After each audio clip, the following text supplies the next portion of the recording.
And I think lastly, it's really about understanding people. Again, I can say younger in my career, there were times I felt, and I say young as a teenager, I felt I was misunderstood. And I learned later in life, no, Brian, you probably weren't articulating yourself the right way, or you probably thought what you never shared. Or how about this one? No, Brian, they were telling you along the way, you never listened, right? Listen to the words that I'm saying. Where will the attractions industry go next? Find out at IAAPA North America Summit, March 30th through April 1st, 2025 at Disney's Grand Californian Hotel. Join executives, innovators, and thought leaders to build connections, explore trends through exclusive EDUTours, and gain strategic insights to put into action. This summit offers a unique opportunity to learn and grow alongside the industry's best. Don't miss the chance to shape the future of the attractions industry. Click the link in the show notes to register today. Welcome to the Attraction Pros podcast, where we discuss the latest trends and challenges facing the attractions industry today. We chat with some of the top leaders in the field and provide resources that will help develop your career in this great industry. I am Josh Liebman. I am obsessed with the guest experience and helping attractions make that their top priority for success. And I'm Matt Heller. I am passionate about organizational effectiveness, leadership development, and employee engagement. Now sit upright, hold on tight, and get ready for the Attraction Pros podcast. Hey, Josh, how are you? Hey, Matt, I am doing great. How are you? I'm fantastic. Wow, for those listening audio only, Matt did a big head spin there. It'd be cool if you had like 80s rock band hair. That would have been Right? Yeah. I've been in rock bands, but I've never had the hair. I know you've been in rock bands. I have seen you live Yes. a couple times at least. That was a long time ago. It was- But we digress. I have a quick question for you. okay.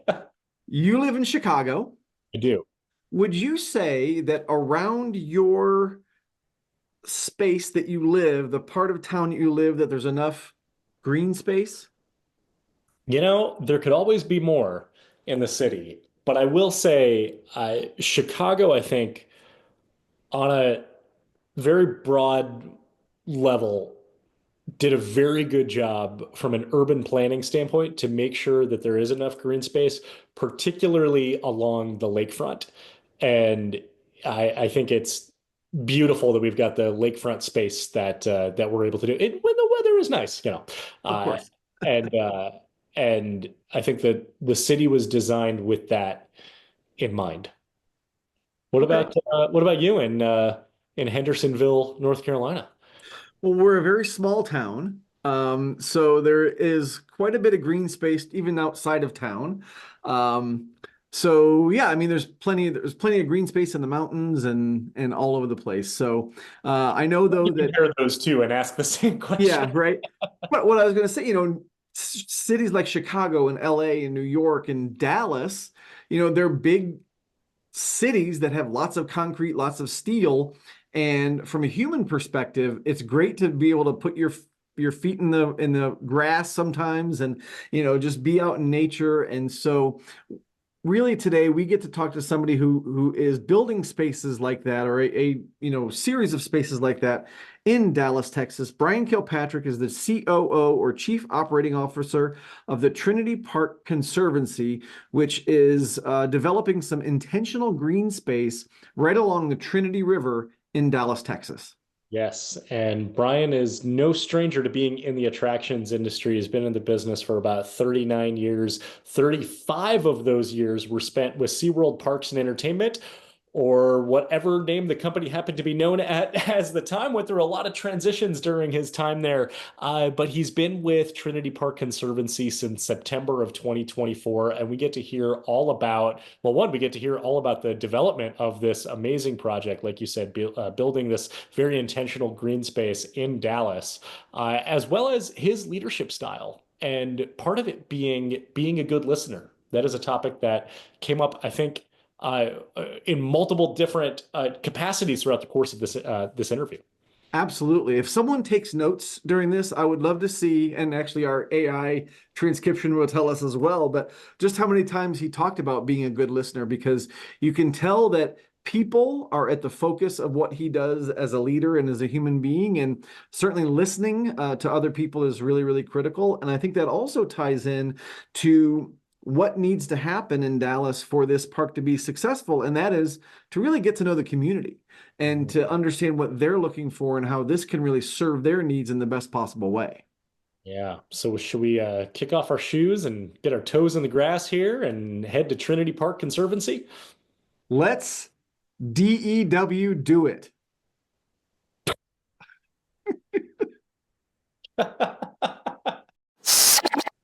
Hey, Brian, welcome to the Attraction Pros podcast. How you doing today? I'm doing great. Hey, Matt. Hey, Josh. Thanks for having me on. I appreciate the opportunity to talk to you guys today. Absolutely. So great to be able to kind of find out more about you, although we've known each other for a while, but always learn something new when we get to talk to people in this format. So let's start off with kind of your history in the industry. I know you're relatively new to the attractions industry and only like 35, 80 years, something like that. So give us a little rundown. Absolutely. Or a number there in between. So so I've been very fortunate to actually going on 39 years in the attractions hospitality space. When I was in high school, I tell people the story that I was hired by my parents and therefore quickly fired as a young teenager. They said they weren't going to go pay my sister and I, and you got to go find a job. And at that time, I grew up in San Diego. And so SeaWorld was the employer of choice, and everybody worked at SeaWorld. And so I said, I'm going to go work there until I figure out what I'm going to do in life. And I would say, 39 years later, here we are. But yeah, so 35 of those years were with SeaWorld Parks Entertainment, and had the opportunity to work at 8 of their parks across the country. So I worked in both the SeaWorld and Busch Gardens brands, starting in San Diego. Spent time in San Antonio, spent time in Virginia and in Florida at the parks there. And yeah, it was great. And I worked, what was cool and what I think is unique, what has helped me in my career, is that I've been very fortunate to work in several disciplines. So when I started, you didn't get to pick where you wanted to work. They put you where they had a need. And that was in food and beverage. And so that's where I started. But throughout my career, I've spent time in retail, in operations, water parks, finance. I worked for years ago what was business analysis, process improvement. So I've kind of been fortunate to do it all. And after 35 years with SeaWorld, I said I want to go do something different, and I want to go learn in a different space. And so I went to Tennessee, had an opportunity to work for a unique, cute little mountaintop resort park called Anakeesta. And I was the park general manager for a couple of years there. And then I went down to Naples, Florida, and had the opportunity to be the chief experience officer at a multidisciplinary performing arts campus. And that was very interesting and unique. And then I circled back with an old SeaWorld colleague recently, and I joined him about 4 months ago here in Dallas, Texas, as the chief operating officer for the Trinity Park Conservancy. Excellent. Brian, I'm curious if we can go back 39 years ago to those early days when you said your parents hired you and then fired you and you had to get a job. What was it about SeaWorld that made them the employer of choice in San Diego? Yeah, it's a great question. So growing up as a kid, before I was even of age to work, so a lot of kids, and I don't want to be careful about saying daycare, but we spent a lot of after school time at SeaWorld. So with school, with aftercare programs, one of my aunts, when I was little, used to take us down to SeaWorld a lot. So I had exposure to it, right? So that's one piece. But then what made SeaWorld and why people talked about it was a community. It was a fun place for all your friends work there. We could walk there to work, so we didn't have to necessarily have our parents give us a ride. And there was a community, and you got to earn money. And so that was talked about. This community of people, it was fun. You could meet new friends, and you were literally working with your neighbor, the kids down the street, and kids that you went to school with. And so for me, it was like, well, I want to earn money, and why not go do it at a place where it's I hang out with the same friends in the neighborhood and at school, and let's just go down to the park and let's get the job. And so SeaWorld was that place. And I think there was also a badge of honor with it. I think there was a lot of pride in saying, I work at SeaWorld. So I'm curious, you mentioned you worked at all those different locations and in different disciplines. What was that like kind of growing up through the industry and learning all those different things? And how has that prepared you maybe for what you get to do now? Yeah. So, for me, growing up in San Diego, I was that person that said I would never leave, right? Because in San Diego, shorts and a t-shirt are oftentimes considered formal attire. And what is it, 78 degrees year round and sun, sand, beach. And there is a way in San Diego that you can actually go skiing on a sunny day, right? Short drive to the mountains, and you can be back at the beach in the evening, surfing. And so I said I would never leave.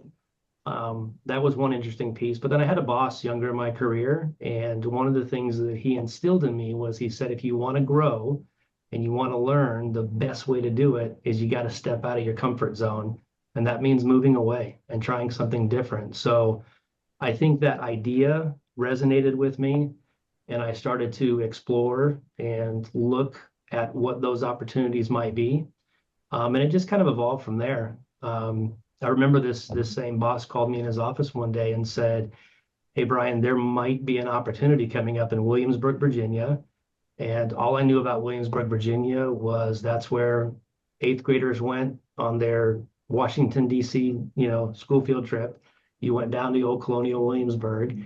And I knew we had a park there, but I didn't know it for the park. And so he said there might be an opportunity and keep your eyes open. And I got a phone call one day and said, we'd love to have you out for a visit and discuss an opportunity. And, that was that. So Brian, fast forward to today, would love to learn a little bit about Trinity Park Conservancy. So for those who might not be familiar with it, can you tell us just about what you're doing now? Yeah. So I've been here about 4 months with Trinity Park Conservancy, and we're based here. We're a nonprofit based here in Dallas, Texas. And so the Conservancy started several years back as the Trinity Trust. And before I go into that, let me back up. So what most people don't realize is there is a river that runs through Dallas, and it is the Trinity River. It sits between what is existing today through a levee system through Dallas, and it's a public green space. There's hiking and biking trails there today, and there's a wonderful river that kind of flows through it. But it's not very accessible when you look at it on a macro level, and it's not united. And so when the trust was established, it was in concert with the city of Dallas, who has a balanced vision plan, and it was the idea to work with private entity to help reach out to the community and seek understanding and input for what could become. And so the Trinity Trust was the original organization that raised funds to help go do all that public outreach and to help ideate and come up with some initial concepts. And then that turned into the Conservancy, which we are today. So the Conservancy is we have responsibility for about 10,000 acres along the Trinity River corridor as part of that balanced vision plan. And our first charge is building Harold Simmons Park. And Harold Simmons Park is a 250-acre public green space park. And if you're familiar, if you ever look at a picture of the Dallas skyline and you see the two iconic, we call them the two iconic Margaret Bridges, the Harold Simmons Park will sit kind of between those two iconic bridges. And it's really great. The center of it is connecting people to nature. So our tagline is where nature unites Dallas. And we are going to do that through a series of overlooks along both sides of the river, where we create better public access for neighborhoods to come together in a public park space forum. And then through that, we can better connect people down into the river that exists today. The biodiversity, the beauty of the river, the environment. But our charge is really to help continue to preserve and protect it. to help continue the conservation efforts that exist today, and then to help provide that access. And one small but unique thing is that our project, one of the goals is to help people across the river. And today, if you're not driving on one of those two iconic bridges, you can't walk in the park across the river. And so we see that as an opportunity to better connect the community. And so we tell people often is we're building Dallas as Central Park. Very cool. So I'm seeing some similarities maybe to what you've done in the past, in terms of working with SeaWorld, and I'm sure conservation was a huge focus there from an animal perspective and their involvement in nature. But now this seems to be your kind of the forefront of what you're trying to achieve there. So does that require a slightly different mindset for you, or is it just a different focus on the attraction, if that makes sense? Yeah. So for me, it's always been, one thing I've learned, I would say, give credit where credit's due. So I was pointed young in my career, by leaders that I work for, this idea to, keep your eyes open and, look broadly and look beyond.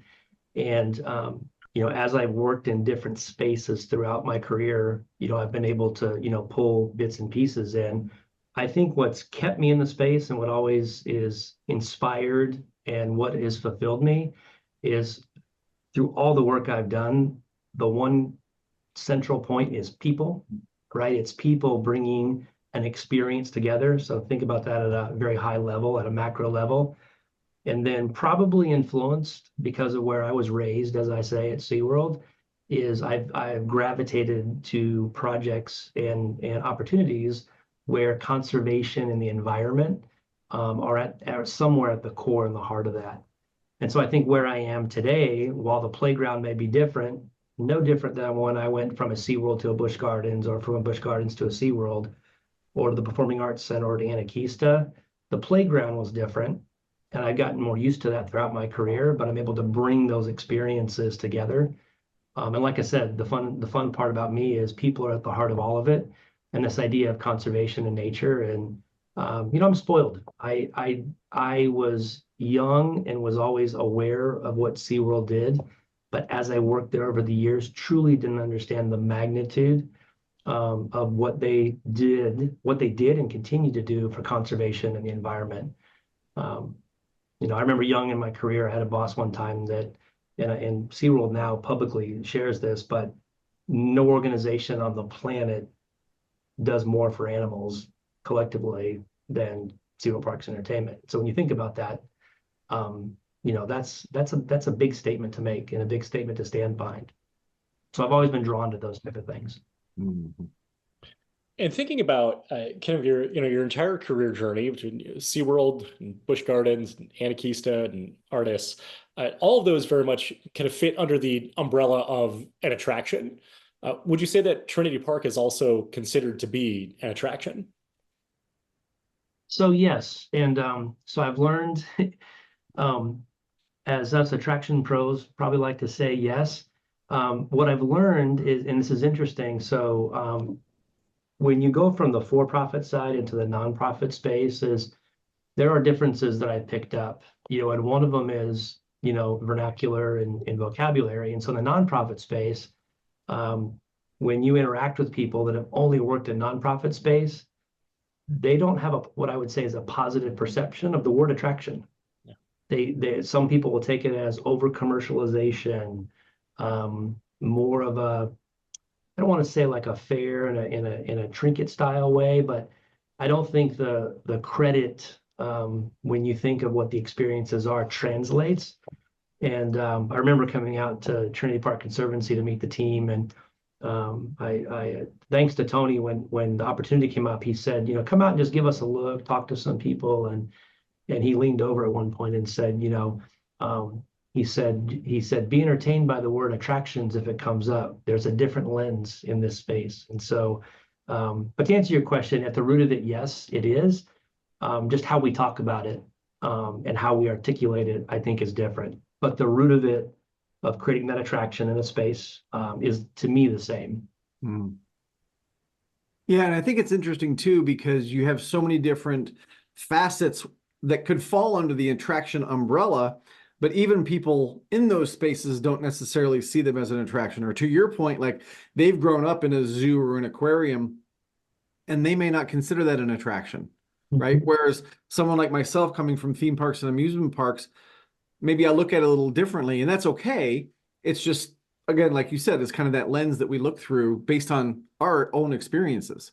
Yeah, Yeah. exactly. And it's I've been asked it twice when I was entertaining the opportunity down at the Performing Arts Center, and then here at the Trinity Park Conservancy. And it's interesting, when I was having conversations with different team members, and some of them board members and some of them staff, there was this like big quiz question, and they're like, so you come from the attractions industry, and do you think you're going to be able to translate, and do you think you're going to be okay in this space? As you know, and so, you know, humbly, it's whenever you go into a new opportunity, you gotta do more with this and this than this. And so, I've always taken it as, okay, that's the question. And so, you look, you listen, you do ask questions for clarification and understanding, and then you adapt.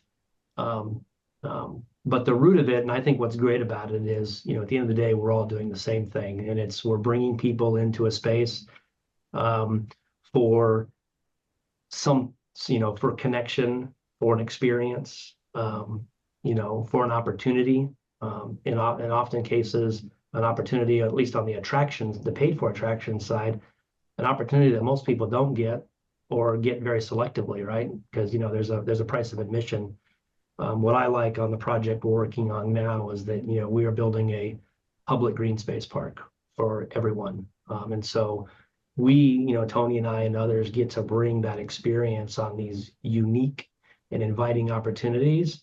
And there is no turnstile and there is no gate, and people will be able to come and do that. But we're bringing that level of quality and intention and focus on detail that you would expect at perhaps a paid for or a gated type entity. Mm-hmm. So you joined in September of 2024. Can you talk a little bit about what that's like, and what have been maybe some of the top things that you've been focusing on since then? Yeah, so it's I'd say in some cases it's a bit of a whirlwind. I think I was fortunate to come in at the right time. We are just nearing what I would say, directionally, the final construction design phase. And so while a lot of amazing work by a lot of people over the past several years has gone into kind of the design of the park, I was able to come in and still get a sense of review and input. So a lot of it has been on just kind of helping the team round out the plans for the park. But then, we're 12 people today. So we're a small but mighty team. And, when you break off the team today, you break off Tony and I, you break off fundraising, you break off marketing. When you think about it in those lenses, we have some accounting and finance. It's a small group. And so one of the things I've been heavily focused on is we got to build a team, right? So we're going to have to operate this thing. And I should have clarified that. So the other part of the Conservancy is that we will not only design, plan for, and build this park, but we will operate it in perpetuity. And so what's important that we established early on with the Conservancy is that this, and frankly to our board and our donors, is that we are building a tier 1 class park, and it has to be that way, into the future. And so we're going to have to build a team to do that. And so I've spent a lot of time working on, the operational plan and looking at what the org chart might look like, and, what type of people are we going to draw in, and, we're going to do it all in-house, or we're going to contract some things. And so really spent a lot of good time, digesting that. So it's been on, to your question, Josh, really helping further and fine tune the operational plan, helping the team finalize the design. And then probably what I should have said first is I've never lived in Dallas, so I spent a lot of time getting to know Dallas, and particularly the area where most of our park will reside. So the first space that we will put a shovel in the ground, and the first phase starts in West Dallas. It's a fantastic community here. kind of across the river from downtown. And so it's where we office. So I spent a lot of time getting to know the community and the people. And on my lunch breaks and after work, I just like I would in the theme park environment, I spent a lot of time out on the grounds, getting to know the people in the community. Because at the end of the day, that's what's most important. Yeah. Brian, you've talked about people a number of times already on the podcast, and you and I have had lots of leadership conversations in the past. And I'm curious, over the time that you've been in the industry, how have you developed your leadership philosophy, and what is your leadership philosophy beyond it's about people? Yeah. So it's I would say I've adapted a lot throughout the years, and so young.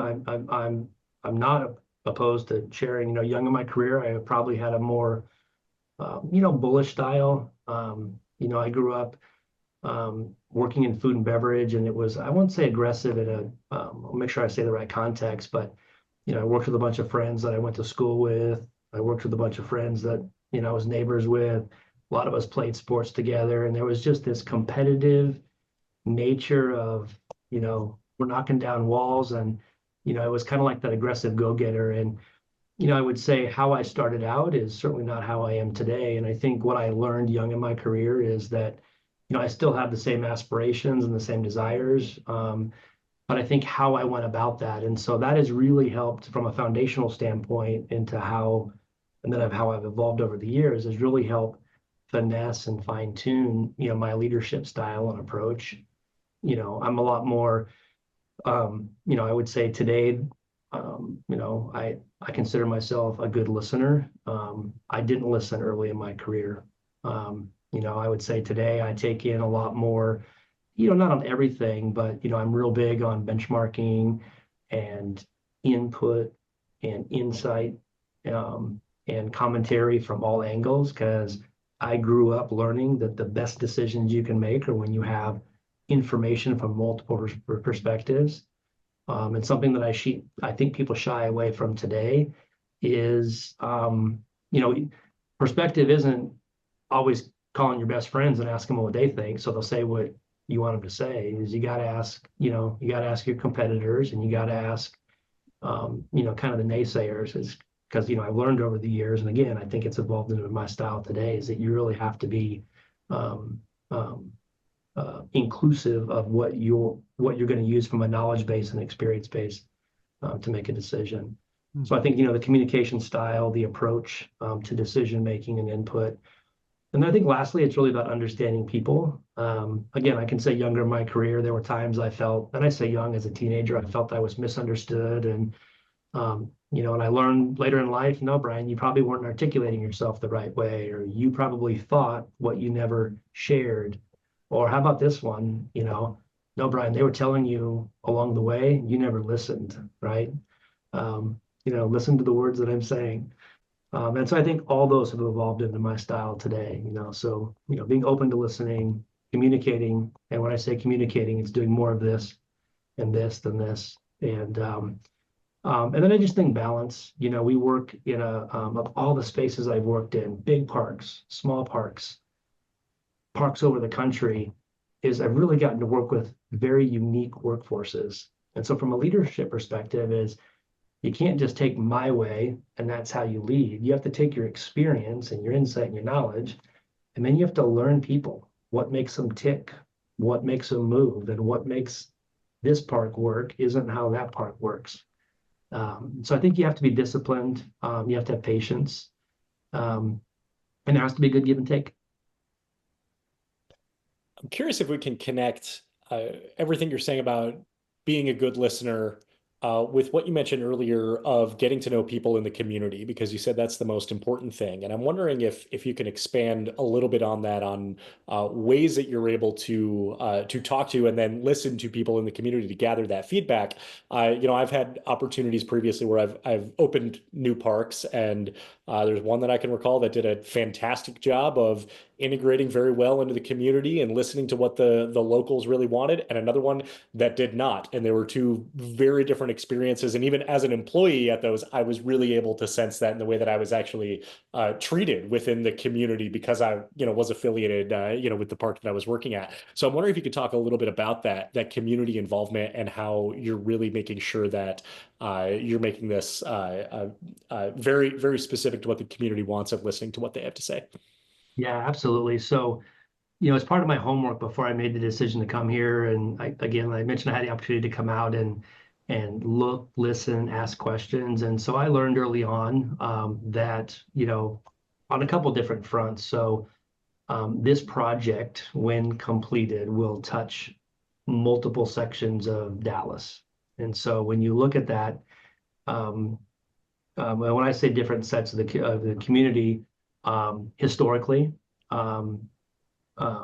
socioeconomically, racially, and then just legacy. So there's a history in Dallas, with from a racial standpoint and from a socioeconomic. So the community is divided, right? There's a tagline I learned in one of my trips out here, and they said, Brian, look up the tagline, A Tale of Two Cities. So I went to look it up. And so I'm trying to be gentle around what I learned early on is the playground, just by history, was divided.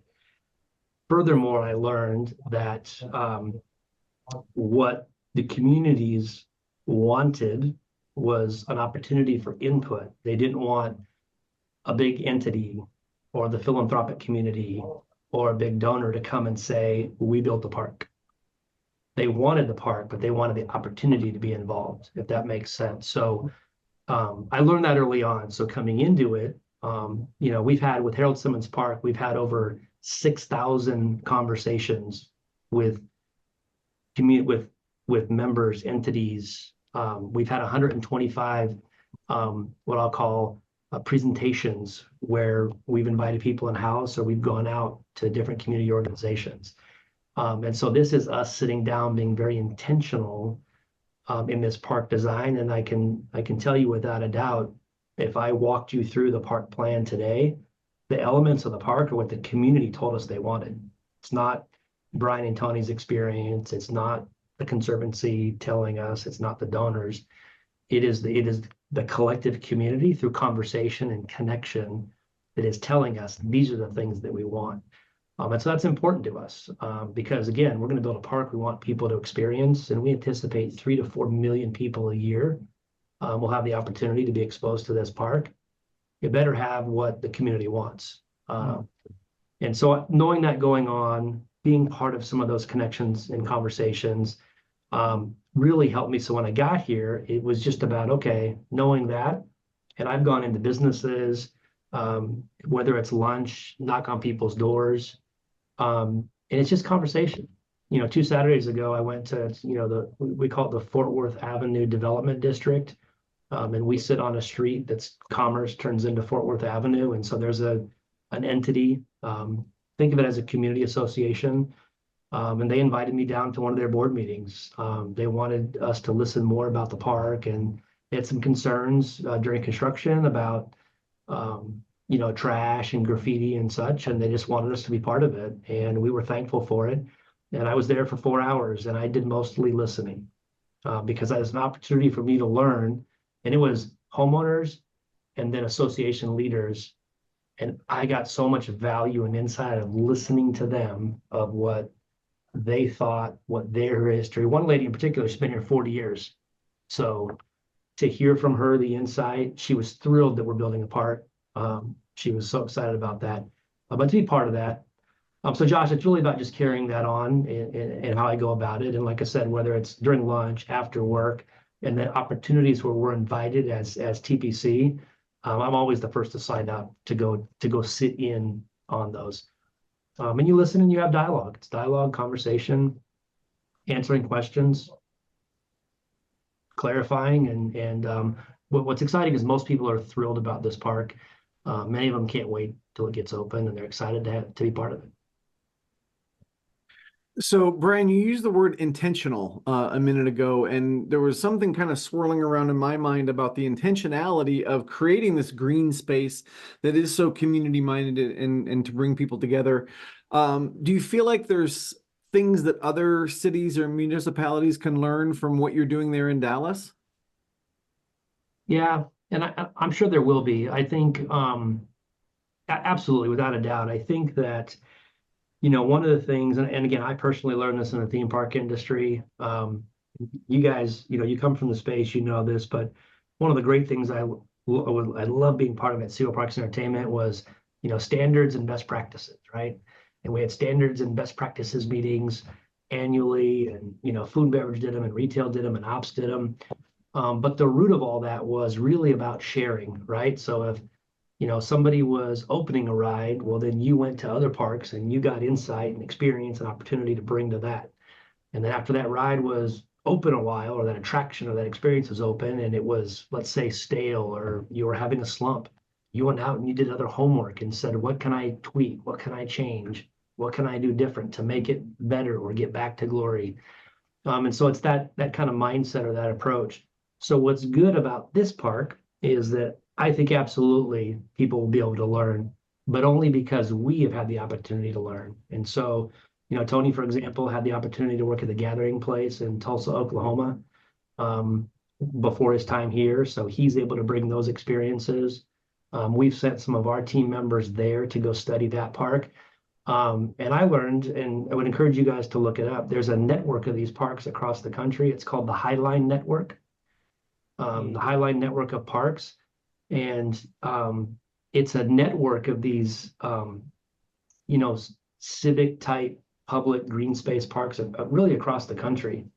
If you think of Brooklyn Bridge Park, the Highline Park in New York, Bonnet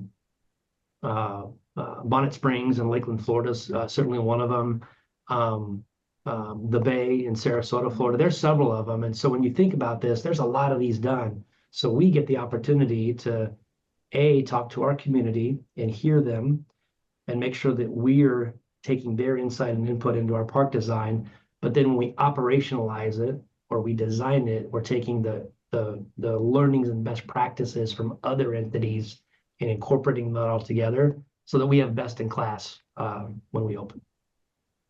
That's so interesting. And then I'm wondering, even to extend that to say what can other cities learn from Trinity Park Conservancy about really the urban design and development. And that's one of the things I would say, working in theme parks, I think I developed a little bit of a lens for that. If I go to a new city, I'm able to see things that I think are really great for the city and things that aren't, and several cities that appear to be overbuilt and it's all highways and it's all congestion and really lacking everything that you're describing that you're doing there in Dallas. And then I think, what is a theme park if not but a small walkable city and community that's filled with green space and areas for people to gather for, like you said, experiences and opportunities. So I'm curious for your lens on that as well.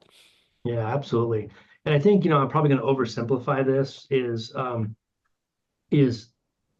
these type of opportunities exist anywhere, right? The three of us could go to any city in America and find this. But I think you got to have a vision, right?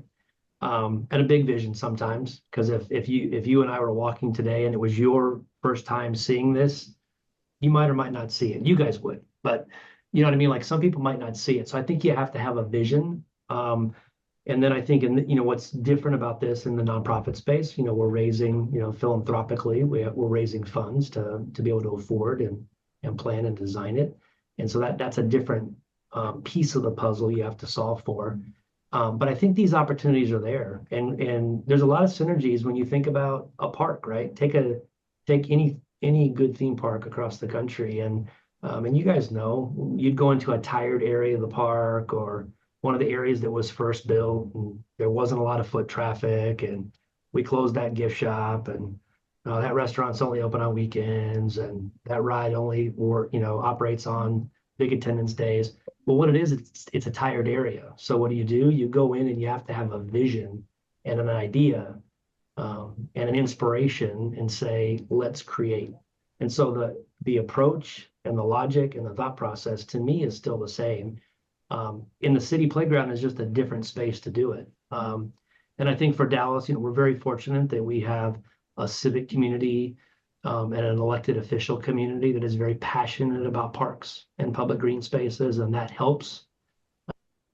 And so, my plug and my word to others is when you have that relationship of the public-private and you're both passionate about the same thing, it's, rally around the vision, assuming you have the funding, and push these concepts because the public wants them. What did we learn most out of COVID? People love their outdoor spaces, right? People didn't want to be home. They didn't want to be cramped up. And where did they flock to the most? It was open public spaces. So Brian, you mentioned that you're now working back with Tony, which is so cool to kind of be reunited again. Yeah. But I'm curious, is there a lesson there about like networking and keeping in touch with people and things like that you might be able to share for people who are building a career and not being able to see like their network is in front of them and your network is all around you and, based on the time you've been in here, right? Some people that maybe you're not as close to anymore. So I'm just curious kind of how that network has helped throughout your career. Yeah. There's, Matt, there's definitely a lesson there. And I learned young that, surround yourself with people that not only that you support, but that support you and that can help you. And I learned that young and I've kept in touch with a tight circle. And, I can tell you that the three opportunities I've had post SeaWorld, the old adage says that the opportunities come when you least expect it. The three opportunities, I didn't go find the three opportunities after I left SeaWorld. They found me, and it was through connections. And interestingly, all three of them from former SeaWorld Busch Gardens colleagues, in a unique and roundabout way. In fact, I think I alluded to you, Matt, that, that's how this came up. Tony and I have kept in touch. Interestingly, Tony and I have never worked at the same property at the same time, but we became colleagues when I was at SeaWorld, I think in San Antonio. I spent some time there, and he was in Orlando at Discovery Cove, and we met at a best practices conference, and we just aligned. We had similarities. We talked about leadership. We had the same passions or similar passions, and I think that's what's really cool about our relationship today is that we both bring different experiences and a lens together. But the root of it is that time we met, and that was, Tony and I met 25 years ago, and we've stayed in touch. And so I think the lesson, yes, Matt, is keep your circle tight, but stay in touch, stay connected, because you never know. And what about kind of taking that maybe into there's networking advice and then, career advice. A lot of people, if they're getting into the theme park industry, they look to the big players and pretty much kind of don't pay too much attention to everything aside from the big players in the industry. And I'm wondering, as far as advice that you can share for maybe looking outside the big players for really great career opportunities to work with amazing people and incredible organizations. Yeah. So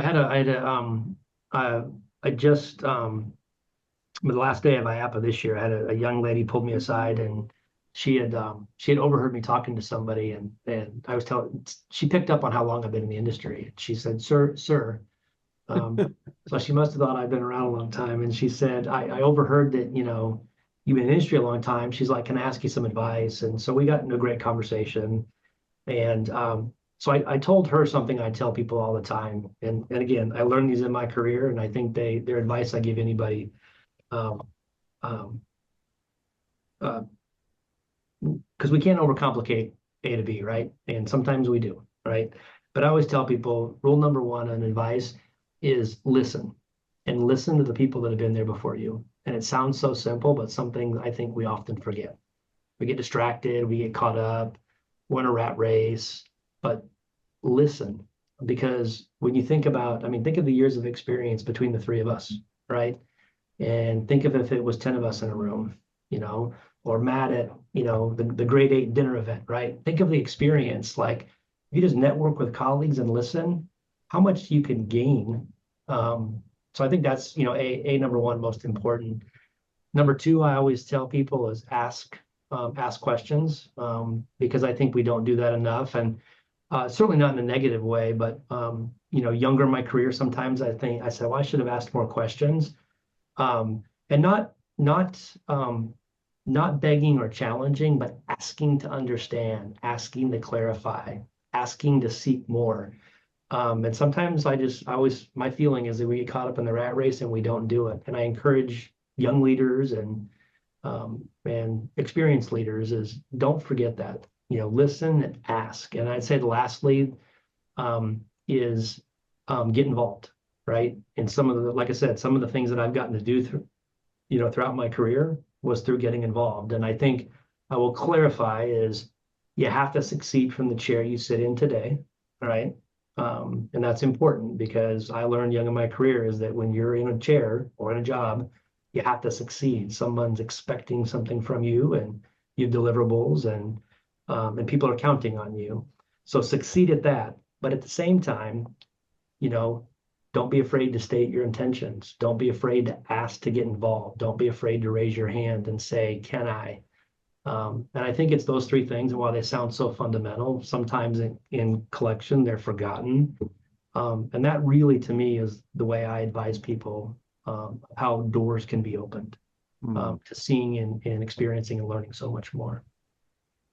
That's really awesome. And something that I've had the opportunity to speak to a lot of people around recently is that last part that you talked about, which is kind of like advocating for yourself, because I think a lot of times people think, well, my boss is going to give me this resource, my boss is going to do this, and they're busy too, and so you've got to still be the one to step up and yes, be successful in your own chair. But I love how you put that, but be able to ask the questions and really advocate for yourself. So one last question for you, Brian. This has been an amazing interview and the time has just flown right by. And this might be a hard question given how long you've been in the industry, but if you weren't in the attractions, entertainment type of industry, what would you be doing? My parents always told me when I was young, they thought I was going to grow up and be a firefighter or a policeman.